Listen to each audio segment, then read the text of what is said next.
जलाओ दिए पर रहे ध्यान इतना, अंधेरा धरा पर कहीं रह न जाए।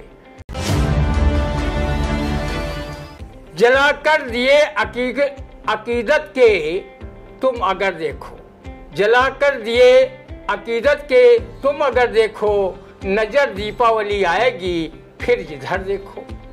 मिली दीपावली से रोशनी महफूज दुनिया को, हुई है जीत सच्चाई की, आंखें खोल कर देखो।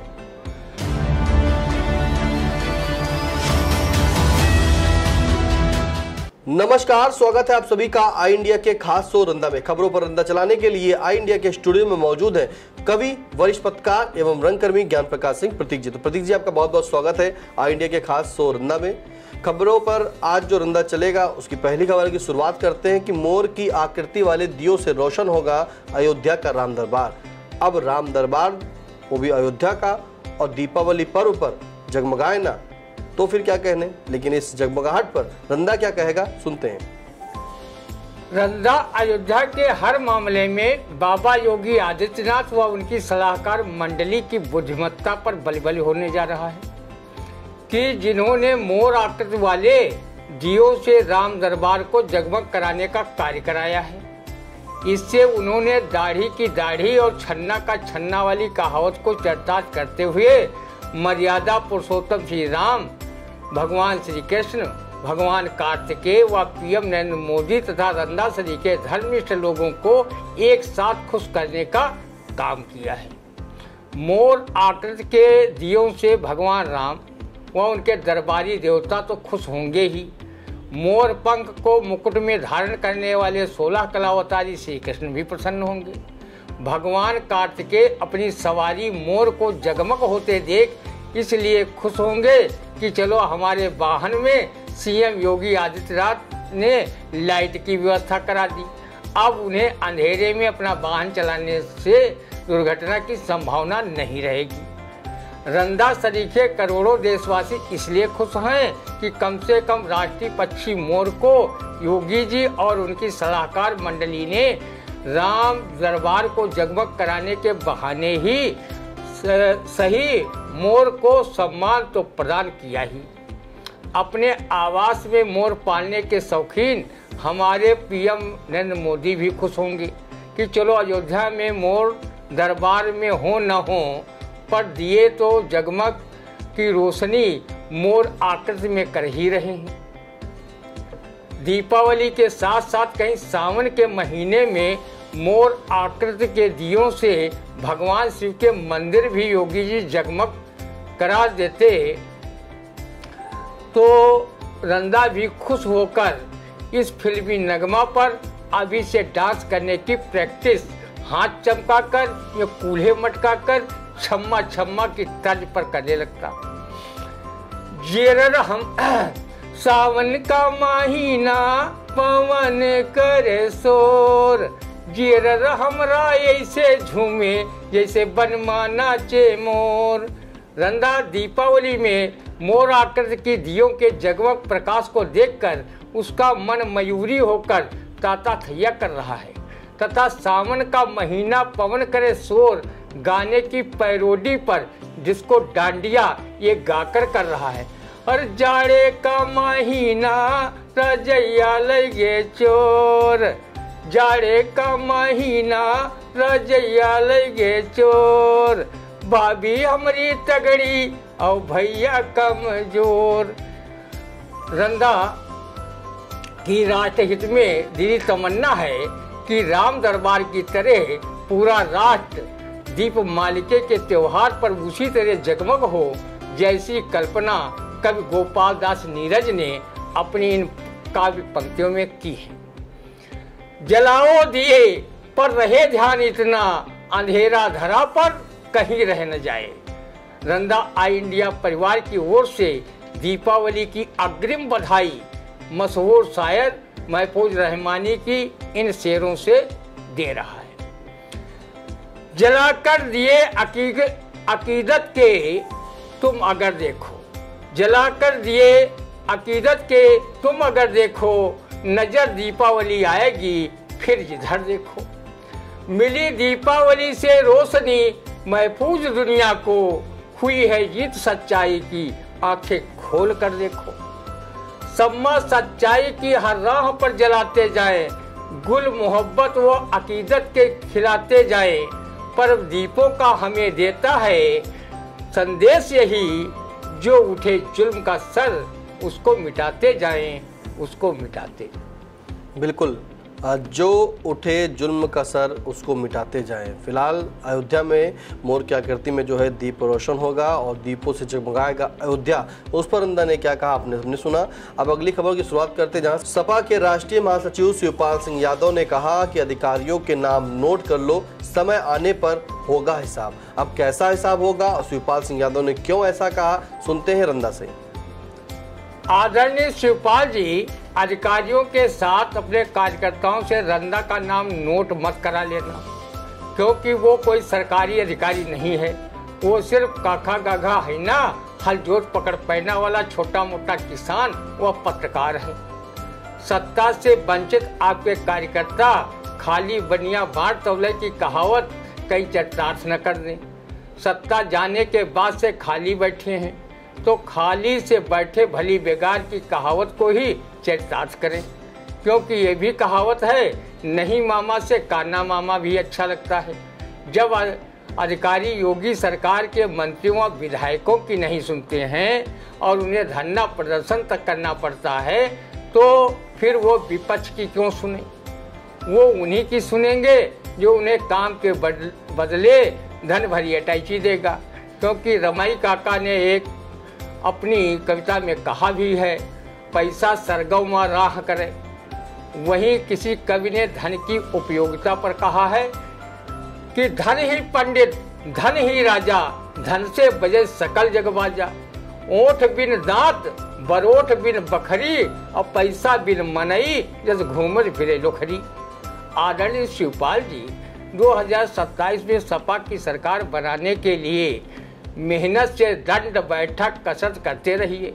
कहीं आपकी सरकार बन गई तो जो अधिकारी आपकी बात नहीं सुनते, वो किसी जिन्न की तरह आपके पास गुलदस्ता व मिठाई के डिब्बे के साथ बधाई देने के लिए प्रकट हो जाएंगे और कहेंगे, क्या हुक्म है मेरे आका, किस योजना में दोनों के लिए कब डालना है टाका।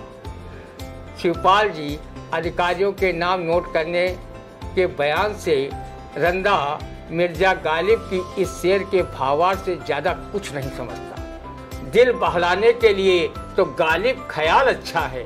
जहां तक आदरणीय शिवपाल जी, आपने अधिकारियों के लिए कहा है कि समय पर हिसाब होगा। अरे समय ने तो आपका व आपकी पार्टी का हिसाब 2017 में ही ले लिया था। तब से आप सत्ता की मलाई चाटने के लिए छटपटा रहे हैं। वैसे रंदा ने बड़े बड़े विद्वानों को पढ़कर एहसास किया है कि समय हर एक का हिसाब करता है। किसी ने कहा भी है, पुरुष बली नहीं होता है, समय होत बलवान, भिल्लन लूटी गोपिका, वहे अर्जुन वहे मान। शिवपाल जी, जब जब सपा सत्ता में आई तब तब आपका चिराग पेशाब में जलने की कहावत की तर्ज पर जला।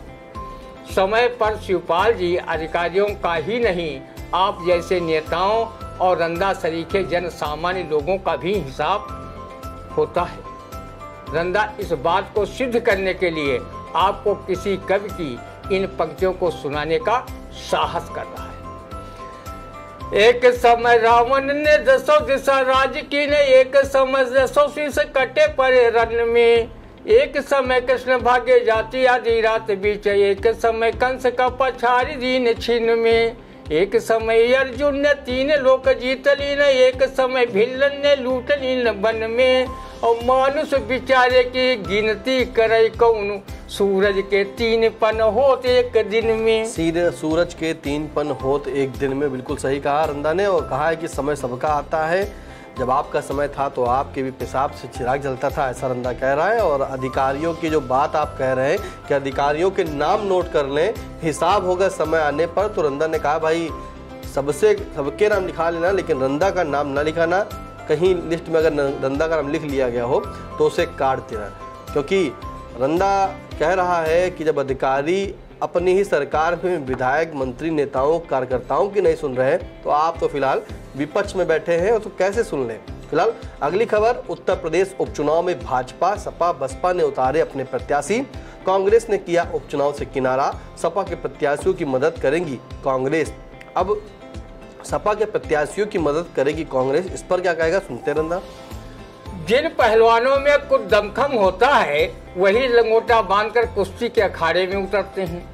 लगता है कि भाजपा, सपा, बसपा के प्रत्याशियों में कुछ दमखम जरूर है, जो वो विधानसभा का उपचुनाव जीतने के लिए 9 सीटों पर चुनावी समर में कूद पड़े हैं।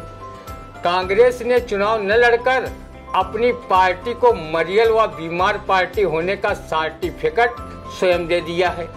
रंदा कांग्रेस के सम्मान में बस यही कह सकता है, लक्ष्य कोई बड़ा नहीं, हारा वही जो लड़ा नहीं। कांग्रेस सिर्फ साइकिल में जोर लगा के हाइसा की भूमिका निभाने के अलावा और कोई चारा नहीं इसके पास है। रंदा को समाचार मरे के पाए जब लहकौनी भाटाए की कहावत की तर्ज पर अभी से लगने लगा है कि चुनावी संग्राम तो भाजपा सपा में होगा। बेचारा हाथी जब हरियाणा में अपना सुपड़ा आम विधानसभा चुनाव में साफ करवा कर आया है तो उत्तर प्रदेश के उपचुनाव में कौन सा प्रश्न दिखाएगा, ये राजनीतिक पंडित मानते हैं। हाँ, वो भाजपा को फायदा तो सेकुलर वोट काटकर जरूर पहुंचाएगा। अब भाजपा, सपा, बसपा के प्रत्याशी मतदाताओं के बीच पहुंचकर चुनाव के हैं 4 निशान, पूरी पुड़िया पहुंच पड़ा के नारे जरूर साकार करेंगे। जो प्रत्याशी कभी अपने माँ बाप के पैर छूने में लजाते थे वो झमाझम मतदाताओं के पैर छू रहे हैं और उन्हें रिझाने के लिए तरह तरह के वादे कर रहे हैं। लेकिन रंदा सरीखे लोग बहुत सोच समझ करके अच्छे प्रत्याशी को वोट जरूर करेंगे। रंदा ज्यादा नेताओं के वादों पर तब से गौर नहीं करता जब से उसने किसी कवि की ये कविता सुनी है। हर चौराहे पर मिस्त्रियों के दल लगा रहे थे नल। नेता राम निवास आए मेरे पास, बोले अब और नहीं गाड़ने हैं बल्कि लगे हुए भी उखाड़ने हैं। परोपकार का समय बीत गया क्योंकि मैं चुनाव जीत गया। वोट मांगने के लिए नेता क्या क्या नहीं करता। ये बात शायर महफूज रहमानी ने कुछ इस तरह अपने शेरों में कही है। वोट लेना हो तो 1 लाख लुटा देते हैं, दौड़कर खुद ही गले सबको लगा लेते हैं। कोई दर छोड़ भी देता है भिखारी, लेकिन मेरे नेता तो हर एक दर पे सजा देते हैं। रंदा मतदाताओं से अपील इन काव्य पंक्तियों से करता है कि वो लोकतंत्र को बचाने के लिए अपना वोट जरूर दें, लेकिन प्रत्याशी अच्छा चुनें, नहीं तो इन काव्य पंक्तियों के भावार्थ की तरह आपको पछताना ना पड़े। अरे भाइयों कुछ तो तुम चाहते हो, भाइयों कुछ तो तुम चाहते हो, चेतावे तुमका को आई। वोट की कीमत ना जनी हो तो वाटा तुमका फिर जाई। भाइयों कुछ तो तुम चाहते हो, चेतावे तुमका को आई। कल फारूक सरल ने तो उपचुनाव से पहले ही मतदाताओं को अपनी इन काव्य पंक्तियों से सावधान किया था। अरे मैं ना संभलो ये फिर से शिकारी आएंगे, मैं ना संभलो ये फिर से शिकारी आएंगे। देखो घर घर में वोटों के पुजारी आएंगे, मैं ना संभलो फिर से शिकारी आएंगे, मैं ना संभलो। रंदा के प्रस्तोता अर्थात मैंने भी उपचुनाव में उतरे प्रत्याशियों का इतिहास भूगोल समझकर कुछ दागी प्रत्याशियों को वोट न देने की अपील अपनी इन काव्य पंक्तियों से की है। माना तुम्हें दुख दर्द दिया सांड की तरह, माना तुम्हें दुख दर्द दिया सांड की तरह, अब बना हूँ गाय मुझे देख लीजिए। दाग लगे कपड़ों को धोबी है ले गया, गांधी वाला खद्दर अब बेदाग देखिए। और कहते ज्ञान प्रकाश जो नजरे शरीफ हो उसकी झोली में मत अपना दान कीजिए। बिल्कुल, देखिए कितनी बड़ी बात कही है कि माना तुम्हें दुख दर्द दिया सांड की तरह, अब बना हूँ गाय मुझे देख लीजिए, दाग लगे कपड़ों को धोबी है ले गया, गांधी वाला खद्दर अब बेदाग देखिए, कहते ज्ञान प्रकाश जो नजरे शरीफ हो, उसकी झोली में मत अपना दान कीजिए। अब जो उपचुनाव है इसमें भाजपा, सपा, बसपा तीनों दल उतर गए हैं। रंदा कह रहा है बसपा जब हरियाणा में ही अपना खाता नहीं खोल पाई, लेकिन रंदा जी बसपा एक ऐसी पार्टी जो खेल बिगाड़ सकती है, चाहे वो सपा का बिगाड़े चाहे भाजपा का, लेकिन खेल जरूर वो उपचुनाव में बिगाड़ सकती है। फिलहाल सोच समझ के मत का अपना प्रयोग कीजिए और अपने मत का प्रयोग अवश्य करिए। अगली खबर, सीता इंटर कॉलेज महमूदाबाद में आयोजित हुआ राष्ट्रीय कवि सम्मेलन, कवियों की रचनाओं पर खूब बजाई श्रोताओं ने तालियां। अब इन तालियों पर क्या कहेगा रंदा, क्योंकि रवि भाई कहते हैं ना कि शुरुआत हो चुकी है रंदा की, और इस रंदा को पढ़ने के लिए मौजूद है हमारे साथ कवि एवं रंगकर्मी ज्ञान प्रकाश प्रतीक जी। तो चौथी खबर भाई कवियों से जुड़ी है, सुनते हैं भाई इस पर जो खूब तालियां बजी है सीता इंटर कॉलेज महमूदाबाद में, अब राष्ट्रीय कवि सम्मेलन हुआ था, उस पर क्या कहता है रंदा? रंदा भी अपने को कवि होने का वहम पाले हुए है। जब उसके दिमाग में कविताएं के कीड़े कुड़कुड़ाने लगते हैं तो वो भी किसी कवि सम्मेलन कवि गोष्ठी में पहुंचकर दो एक कविताएं सुनाकर अपने कविताई कीड़ों को शांत कर लेता है। जब वो अपनी लंतरानी व चुटकुलेबाजी वाली कविताएं सुनाता है तो थोड़े बहुत श्रोता तालियां बजा देते हैं, लेकिन रंदा आज तक उन तालियों का रहस्य नहीं जान पाया है कि वो उसकी कविताओं को पीटने के लिए तालियां पीट रहे हैं या फिर उसकी मस्खरे बाजी वाली कविताओं पर तालियां पीट रहे हैं। ताली तो बिना कविता के ही हमारे देश में मुखमंगली कहे जाने वाले किन्नर भी बजा लेते हैं।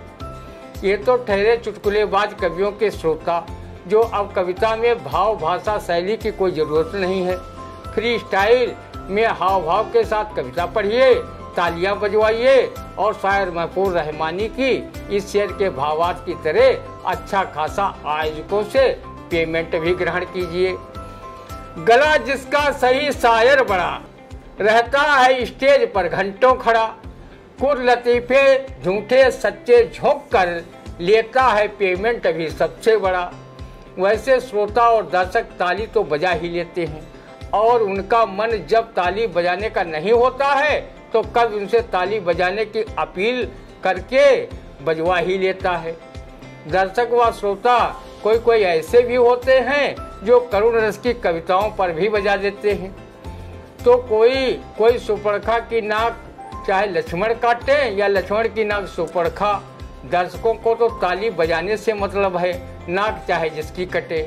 आजकल हमारे जनपद में राष्ट्रीय कवि सम्मेलनों की धूम है और इन राष्ट्रीय कवि सम्मेलनों में शिरकत करते सिर्फ 2-4 जिलों के ही कवि दिखाई देते हैं। लगता है उनका अपना राष्ट्र इतना ही है, जैसे कुएं के मेढक को लगता है कि पूरी दुनिया इतनी ही बड़ी है। रंदा ने राष्ट्रीय कवि सम्मेलनों में उत्तर प्रदेश सहित 2-4 हिंदी भाषी राज्यों को छोड़कर दक्षिण व पूर्वोत्तर के राज्य के कवि इनमें शिरकत करने दिखाई भी नहीं देते। सीतापुर जिले में कई राष्ट्रीय अध्यक्ष महासचिव ऐसे संगठनों के हैं जिनमें अन्य प्रांतों की कौन कहे जिले के की अन्य तहसीलों के पदाधिकारी भी शामिल नहीं हैं। रंदा देख रहा है कि अधिसंख्य मंची कवि लोक मंगल की भावना की जगह सत्तासी नेताओं व बड़े अधिकारियों के चरण चंपक वाली कविताएं गाते घूम रहे हैं और अपना सरकारी पुरस्कार कैसे मिले इसलिए कविता के रूप में मक्खन लगाते घूम रहे हैं। रंदा को कोई कवि नहीं मानता, कोई साहित्यकार उसे साहित्यकार नहीं मानता, कोई कलाकार उसे कलाकार नहीं मानता, कोई पत्रकार उसे पत्रकार नहीं मानता, यहाँ तक कि उसका बाप भी अपना पुत्र नहीं मानता। लेकिन रंदा इस जमाने का ऐसा साइन बोर्ड है जो सब कहीं फिट हो जाता है। वैसे रंदा स्वयं अपने को कवि नहीं मानता। जो कविता को नहीं समझते वो उसे कवि मानने की भूल कर देते हैं। जब राष्ट्र कवि रामधारी सिंह दिनकर ने स्वयं को कवि न मानते हुए कहा था, हम असल में कवि नहीं शोक की संतान हैं, हम कविता नहीं लिखते बल्कि पंक्तियों में वेदना के शिशुओं को जनते हैं। रंदा तो उनके आगे न पिद्दी का शोरवा। तो फिर वो अपने को कवि कहाने की गुस्ताखी आखिर कैसे करे। कवि तालिया से ज्यादा लोक मंगल की भावना की कामना को बल देता है। कवि धर्म क्या है, प्रसिद्ध कवि झनकार नाथ शुक्ल ने अपनी इन काव्य पंक्तियों में स्पष्ट रूप से कहा है। कभी ठोक के छाती लिखो कविता, कभी ठोक के छाती लिखो कविता, सच से मुख प्यारे चुराना नहीं, झुकना न कभी तुम सत्य के आगे, मिथ्या की बात बताना नहीं। जिसका कोई पावन लक्ष्य न हो उस काव्य के तीर चलाना नहीं, और चाहे गोली के दाग हजारों लगे कविताई पे दाग लगाना नहीं। रंदा अपने मित्र व सीता बाल इंटर कॉलेज महमूदाबाद के संचालक रमेश वाजपेयी जी को बहुत धन्यवाद ज्ञापित करता है, जो बहुत ही स्तरीय कवि सम्मेलन हर साल कवि व पत्रकार रहे अपने भ्राता श्री महेंद्र शास्त्री सरल जी के जन्मदिन पर आयोजित कराते हैं। रंदा भी अपने को गौरवान्वित महसूस करता है कि उनके द्वारा आयोजित कवि सम्मेलन में कई वर्ष पूर्व वरिष्ठ कवि रामकिशोर तिवारी के संचालन में काव्य पाठ किया था। इस कवि सम्मेलन में शामिल कोई भी कवि रंदा के विचारों को अपने विचारों से न जोड़े। रंदा जानता है कि रमेश वाजपेयी जी अच्छे आयोजक हैं। वो जब भी अपने कॉलेज में कोई कवि सम्मेलन कराएंगे तो उसमें देश के जाने माने लब्ध प्रतिष्ठित कवियों का काव्य पाठ कराएंगे। यह तो रंदा ने कवि सम्मेलनों में आई साहित्यिक गिरावट को इंगित करने के लिए कह दिया है। बिल्कुल सही। रंदा ने जो है ये जो बात जितनी भी कही है वो कवि सम्मेलनों में आई साहित्यिक गिरावट को इंगित करने के लिए कहा है। इससे कवि जो है अपने आपको उनके ऊपर कोई कटाक्ष नहीं है, ना ही उनके ऊपर कोई बात है, लेकिन जो कवि सम्मेलन में जिस तरह से साहित्यिक गिरावट आ रही है उसको एक मार्गदर्शन देने के लिए खाली रंदा ने कहा है। इसे कोई भी इस खबर को कोई भी कवि जो है बुरा ना माने, है ना रंदा जी? क्योंकि रंदा भाई कवि आप भी हैं और कवि का मकसद जो है वो रंदा ने दर्शाया है कि क्या कवि का मकसद होता है और कैसी कविताएं होती हैं। फिलहाल कैसा लगा आज का रंदा का कार्यक्रम आप कमेंट करके जरूर बताइएगा। कोई सुझाव हो तो भी कमेंट के माध्यम से जरूर बताएं। और हाँ, अभी तक अगर आपने आई इंडिया चैनल को सब्सक्राइब नहीं किया है तो तुरंत जाएं यूट्यूब पर, आई इंडिया को सब्सक्राइब करें और बेल आइकन नोटिफिकेशन को ऑन करें। फेसबुक पे फॉलो करें, इंस्टा पे भी फॉलो करें। कोई सुझाव हो तो कमेंट के माध्यम से जरूर बताएं। फिलहाल अब दीजिए इजाजत, फिर मिलते हैं आपसे अगले रंदा के कार्यक्रम में। तब तक के लिए नमस्कार। आई इंडिया की परफॉर्मेंस का रिपोर्ट कार्ड एनालिसिस रिपोर्ट में गढ़ा गया नया कीर्तिमान। 15 सितंबर से 12 अक्टूबर तक का हाल, 28 दिनों में 30 लाख व्यूज हुए पार, 1.25 लाख घंटे वॉचिंग का ग्राफ, 7500 बने नए सब्सक्राइबर्स, 1 लाख से ज्यादा दर्शक रोज देख रहे आई इंडिया, 5000 घंटे पहुंची डेली वॉचिंग। शुक्रिया हम पर भरोसा जताने का, संकल्प बेहतर से और बेहतर बनाने का। देखते रहिए आई इंडिया, खबर आपकी, नजर हमारी।